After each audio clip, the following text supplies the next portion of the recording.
Podio tout terrain. Bonjour à tous, vous écoutez Podio Tout Terrain, le tout nouveau podcast de Podio. Tous les mois, on vous raconte une belle histoire de sport, un événement marquant. On part à la rencontre d'un athlète célèbre ou qui mérite de le devenir. Tous les mois, on vous emmène sur un nouveau terrain de sport. Et pour ce premier épisode, on a choisi la piste d'escrime. Comme un symbole, c'est le tout premier médaillé d'or français des Jeux de Tokyo qui inaugure le podcast. Romain Canon, escrimeur, champion olympique d'épée. Alexis Raison est allé à sa rencontre dans la salle d'armes de l'INSEP, l'Institut National du Sport, pour échanger sur ce rêve olympique vécu cet été et sur son retour déjà à l'entraînement avec les JO de Paris 2024 en ligne de mire. Bonne écoute.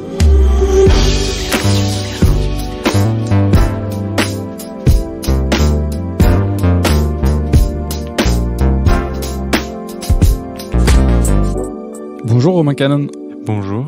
Romain, on est quasiment 2 mois après ton sacre olympique, c'était le dimanche 25 juillet. Comment tu résumerais en quelques mots, peut-être même en un seul mot, les 2 mois là, qui viennent de se passer pour toi? En un seul mot, je dirais intense. En plusieurs mots, je dirais vacances courtes et on a vite repris l'entraînement pour Paris 2024. Déjà le regard tourné vers la prochaine échéance olympique qui est Paris 2024, évidemment, on aura le temps d'y revenir tout à l'heure. On va d'abord, évidemment, reparler de Tokyo 2021. T'étais pas forcément, on peut le dire, l'escrimeur français le plus attendu de ces Jeux olympiques. Finalement, t'es le seul médaillé d'or en individuel en escrime, parce qu'il y a aussi une médaille d'or en équipe. Quand on est escrimeur, qu'on a 24 ans, et qu'on débarque sur ses premiers Jeux à Tokyo, dans les jours qui précèdent de la compétition, on comprend que c'est déjà un premier rêve qui se réalise. Totalement, déjà, même rien que la sélection, quand on apprend qu'on va être sélectionné au jeu, là, tout de suite, on est là, waouh, quoi, c'est un rêve d'enfant qui se réalise. Une fois sur place, forcément, il y a toute l'ambiance des jeux, il y a toute la magie des jeux qui est là. Et après, c'est sûr que quand on arrive sur la piste contre nos adversaires, bon, on les connaît, mais c'est sûr qu'on sait que la compétition, c'est pas une compétition normale, quoi. Ce dimanche matin-là, quand tu arrives le jour de ta compétition, dans quel état d'esprit tu arrives le dimanche matin? J'imagine que tu n'es pas forcément dans la configuration de « je vais être champion olympique ce soir », mais dans quel état d'esprit tu es à ce moment-là? Si, en fait, je me dis que je vais gagner la compète. Okay. Alors ça paraît peut-être bizarre parce que j'avais pas peut-être fait autant de résultats qu'avant, mais il faut arriver quand même avec une détermination. Quand on arrive sur une compète, il faut se dire qu'on va gagner, parce que sinon c'est facile de s'abaisser, surtout avec des gens qui ont des palmarès, des grands palmarès, comme le numéro 1 mondial ou champion du monde. Que tu as battu en finale, du coup. T'as sorti, je crois, 5 membres du top 10 tout au long de la journée, dont en finale le champion du monde en titre, numéro 1 mondial. C'est ça. J'ai battu le numéro 1 mondial et le champion du monde le plus récent. Après, c'est sûr que voilà, on est là pour bousculer aussi, pour gagner sa place, montrer qui on est. Et ça, c'est vrai qu'on est là pour ça. Dans ta tête, ce jour-là, il y a une progression, c'est linéaire, il y a un déclic à un moment où tu te dis je vais aller au bout, ou c'est combat après combat En fait, c'est parti crescendo. En fait, c'est vrai que le premier match ça devait être le plus stressant parce que voilà, on est dans le réglage, on essaie de bien se sentir à l'aise aussi dans une compétition. C'est dur d'avoir ses repères. Et après, plus la compétition avance, plus j'y arrive à gagner de la confiance en moi-même, de la confiance dans mon jeu et du plaisir au final. Et c'est pour ça, plus la compétition avançait, plus je prenais du plaisir et je m'amusais. Et en plus de ça, le calendrier a fait, donc c'était le 2e jour des JO, donc tu as été le premier champion olympique français de ces Jeux de Tokyo, donc on a encore plus parlé de toi évidemment, en plus tu as créé la surprise, donc il y a eu vraiment un gros engouement médiatique dans les heures et dans les jours qui ont suivi. Comment tu as vécu du coup la deuxième partie du titre, c'est-à-dire pas seulement une fois la médaille enfilée, mais après tout ce qui va suivre, toutes les sollicitations médiatiques notamment? C'est vrai que moi j'ai pas trop réalisé que j'étais la première médaille d'or. Forcément quand on gagne on se dit pas c'est bon, c'est moi le premier, mais par contre c'est l'emballement médiatique autour qui fait que, mais par contre c'est ça, c'est toutes les sollicitations, pas les sollicitations et les mots d'encouragement en fait, de dire que voilà, des jeunes qui regardent pas l'escrime ou des adultes qui regardent pas l'escrime qui ont dit mais tu m'as fait adorer l'escrime en regardant, moi c'est un des meilleurs compliments qu'on peut me faire en fait. Du coup je pense que ça c'est surtout le truc qui m'a que j'ai plus aimé en fait de cette deuxième partie après, on va dire entre autres la compétition. Ça c'est sûr. Et quand on fait de l'escrime, on sait que les JO, c'est le rendez-vous, c'est l'apogée tous les 4 ans d'un cycle qu'on a construit, qu'on a préparé. Donc l'idée, a fortiori quand on est champion olympique, c'est de profiter de tous les instants là qui passent dans les heures et les jours qui suivent. C'est le Graal, ouais. Les JO pour l'escrime, c'est le Graal, totalement. Ça dépend des sports, évidemment. Des sports pro, peut-être que c'est moins vu comme ça, mais c'est vrai que nous, l'escrime, c'est tous les 4 ans. C'est le seul moment où on est vu par le grand public. Nous, c'est notre rêve d'enfance aussi. C'est pour ça que c'est aussi notre rêve d'enfance. C'est la compétition la plus reconnue. Et forcément, après, on essaie de savourer tous les moments, en fait. Que ça soit avant ou après, arriver, ou comme je disais, la qualif ou arriver au jeu, au village olympique, c'est quelque chose que tu savoures pleinement. Podio tout terrain, tout terrain, tout terrain, tout terrain.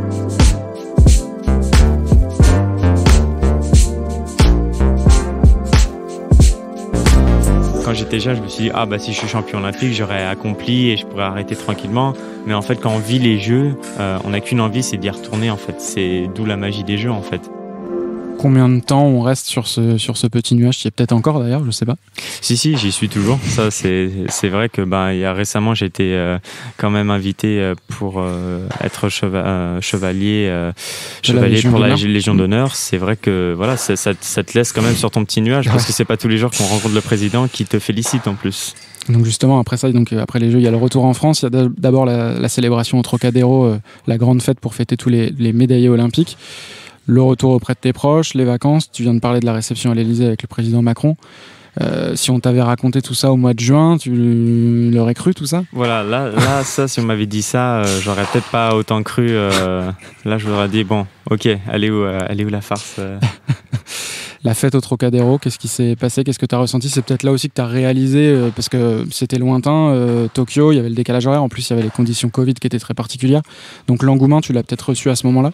Ouais, alors un truc qui est intéressant, je dirais, c'est que quand on est au JO, on est entouré d'athlètes du monde entier, et les meilleurs athlètes du monde en fait, que ça soit professionnel, pas professionnel. On va à la cantine, on mange à côté de Djokovic qui est professionnel, et du coup Tsitsipas ou des joueurs de foot. Du coup, c'est dur de réaliser quand on a gagné parce qu'on est avec des tels champions que voilà, on réalise pas. Alors que quand on est au Trocadéro, peut-être même dans leur compétition, qui sont dans leur compétition, ouais. qui sont dans leur compétition. Après, il y a une vraie. Ce qui est beau dans les jeux, c'est que tout le monde est au même niveau. On voit pas quelqu'un qui est parce qu'il fait ce sport-là qui est plus haut que quelqu'un d'autre. Et c'est juste la performance qui compte et la médaille au final, la médaille d'or ou quelconque. Et c'est vrai qu'en revenant au Trocadéro, par contre, ou en revenant en France, là, l'accueil où il y a des jeunes qui ont vraiment été fans de te regarder, là, tu réalises vraiment que tu as réalisé un rêve pour eux aussi, en fait. Inspiré, justement, voilà, je cherchais le mot. Et du coup, c'est vrai que là, tu réalises pleinement ce que tu viens d'accomplir et ça te laisse encore, comme je disais, sur ton petit nuage, ça c'est sûr. Donc il y a quelques jours, j'imagine, peut-être une semaine, avec beaucoup de sollicitations encore de nouveau des médias en France. Et ensuite, tu as réussi à couper, à prendre des vacances méritées pour le coup.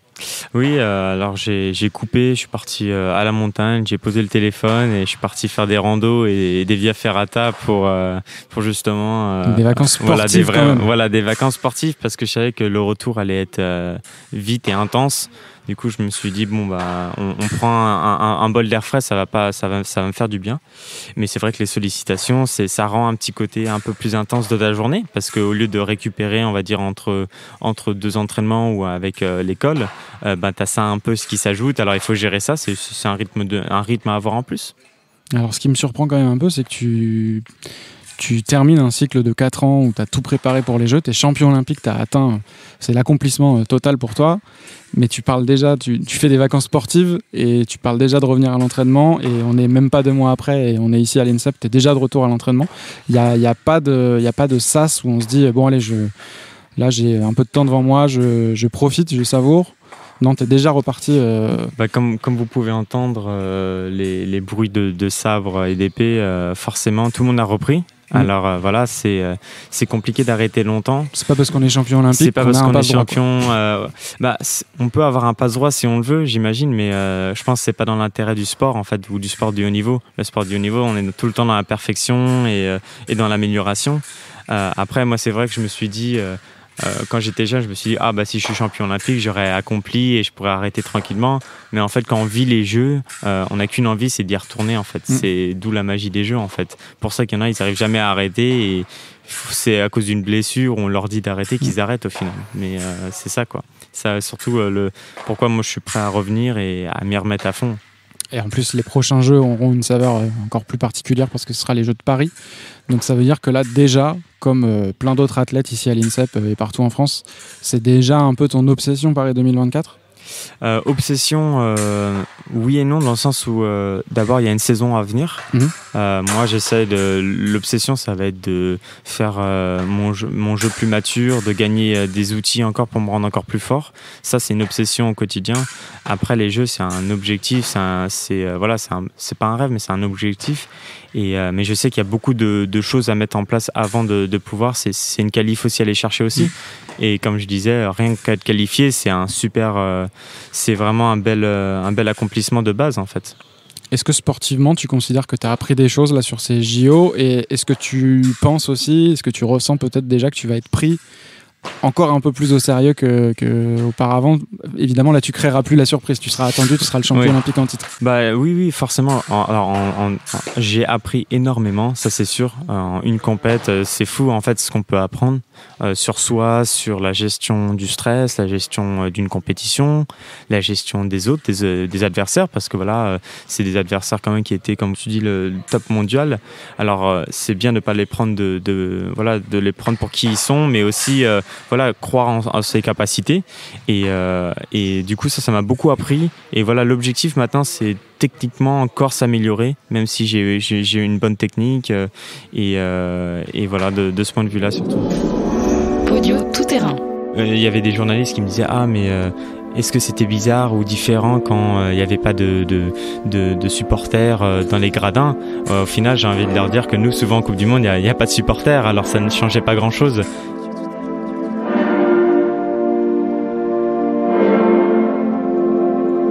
Tu disais tout à l'heure que l'escrime, ça fait partie des sports, c'est même un des meilleurs exemples, je pense, des sports qui prennent beaucoup de lumière au moment des Jeux et qui fatalement reviennent un peu dans l'ombre dans les 4 ans qui suivent. On suit les grosses compétitions, mais la grosse exposition, notamment auprès du grand public, c'est au mois de juillet et au mois d'août tous les 4 ans. Est-ce que c'est en partie difficile de revenir un peu, je dirais pas dans l'anonymat, parce que toi tu vas bénéficier encore des projecteurs olympiques pendant quelques temps, c'est sûr, mais de revenir à cette vie de tous les jours quand on a connu un peu l'euphorie de cet été? C'est vrai que c'est une euphorie incroyable et moi j'imagine si je pouvais le vivre au quotidien toute l'année ça serait magique mais on est réaliste aussi, on connaît notre sport, on sait que c'est pas un sport professionnel, on sait que c'est que médiatisé l'été ou pour les Jeux. Mais ça me décourage pas parce que c'est pas pour ça que je fais le sport aussi, c'est pas pour les médias ou pour la lumière. Moi je fais surtout le sport parce que j'aime ce sport au final. Du coup c'est un peu ça. Et l'euphorie est d'autant plus incroyable tous les 4 ans justement parce que c'est tous les 4 ans. Si c'était ça tous les 2 mois, il n'y aurait pas cette même saveur là non plus. Exactement, au final il y avait des journalistes qui me disaient est-ce que c'était bizarre ou différent quand il n'y avait pas de supporters dans les gradins? Au final, j'ai envie de leur dire que nous, souvent en Coupe du Monde, il n'y a pas de supporters, alors ça ne changeait pas grand-chose. Et quand on est dans notre bulle ou dans notre zone, au final, on ne fait pas vraiment attention à l'extérieur, en fait. Mais c'est juste l'ampleur qu'on donne à la compétition qui est magique. Est-ce que on a beaucoup parlé des répercussions, des sollicitations que tu avais eues d'un point de vue de ta vie de sportif? Est-ce que dans ta vie personnelle aussi ça a changé les choses? J'imagine qu'il y a aussi beaucoup plus de sollicitations en tout genre autour de toi depuis quelques semaines. Est-ce que dans ta vie de tous les jours ça a changé quelque chose aussi, ce titre olympique? Oui, dans ma vie de tous les jours, c'est sûr que c'est un rythme à avoir en plus en termes de management de la journée, parce que l'intégrer dans la journée, c'est déjà qu'il y a une journée assez compliquée, vu que souvent, moi je fais des études à côté, je fais le sport. Du coup, gérer 3 ou 2 heures d'interview ou quelque chose comme ça, c'est toujours un peu compliqué, même surtout si on négocie avec aller à droite, à gauche pour des événements aussi. Mais moi je trouve ça super. Après, j'espère que ça va continuer. Mais si ça arrête, je reprendrai mon rythme normal. T'as multiplié par combien ton nombre de followers sur les réseaux sociaux? Ah bah ça, je crois que j'ai pris un petit plus en 24 heures. Ouais. J'étais heureux, heureux. Je suis content d'avoir eu surtout ces messages d'encouragement c'était pas des messages qu'on trouve tous les jours, quoi. Et en plus, ça rend la chose moins éphémère parce que ces gens qui te suivent ce jour-là, ils continuent à te suivre encore aujourd'hui et continueront à te suivre jusqu'à Paris 2024. Bah j'espère qu'ils continueront à me suivre, mais surtout c'est super dès que je fais un post ou je monte ma journée, qu'au final il y a des gens qui sont intéressés par l'escrime, qui font peut-être pas forcément de l'escrime, qui sont juste supporters des Bleus ou supporters de la France, quoi. C'est un peu ça.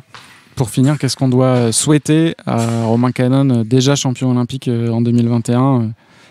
J'ai une petite idée de la réponse, mais qu'est-ce qu'on doit te souhaiter pour la suite? J'ai envie de dire, ça se dit pas trop, mais j'aimerais continuer à faire du romain, j'ai envie de dire. Continuer à faire du romain parce que ça marche.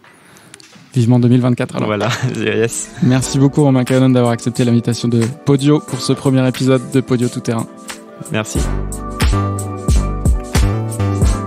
Merci d'avoir écouté ce premier épisode de Podio Tout Terrain. Si vous avez aimé, n'hésitez pas à liker, à laisser un commentaire, à vous abonner sur votre plateforme d'écoute préférée et à partager ce podcast sur vos réseaux sociaux. On se donne rendez-vous le mois prochain pour un nouvel épisode de Podio Tout Terrain. En attendant, les prochains rendez-vous podcast de Podio, c'est dès le jeudi 30 septembre, 4e épisode de Un café pour la route, le podcast proposé par Jacques Vabre à l'occasion de la Transat Jacques Vabre. Dans cet épisode, vous découvrirez un bel échange autour de la responsabilité environnementale. Le 3e épisode du podcast F1 d'Alpine produit par Podio sera disponible dès le 13 octobre. Dans Prost in the Paddock, le quadruple champion du monde raconte son histoire et sa vision de la Formule 1. Et dans cet épisode, Alain Prost nous parle de l'évolution des pilotes de F1. Et vous pourrez donc écouter le nouvel épisode de Podio Tout Terrain à partir du 27 octobre. À l'occasion de la sortie du podcast, Podio vous envoie chaque mois sa newsletter pour ne rien rater de notre actu. N'hésitez pas à vous abonner en vous rendant sur le site podio.fr. Podio, c'est P-O-D-2-I-O. Vous retrouverez aussi toutes nos créations originales et une sélection des meilleurs podcasts de sport. Merci de nous avoir écoutés. À bientôt pour explorer ensemble de nouveaux terrains de sport.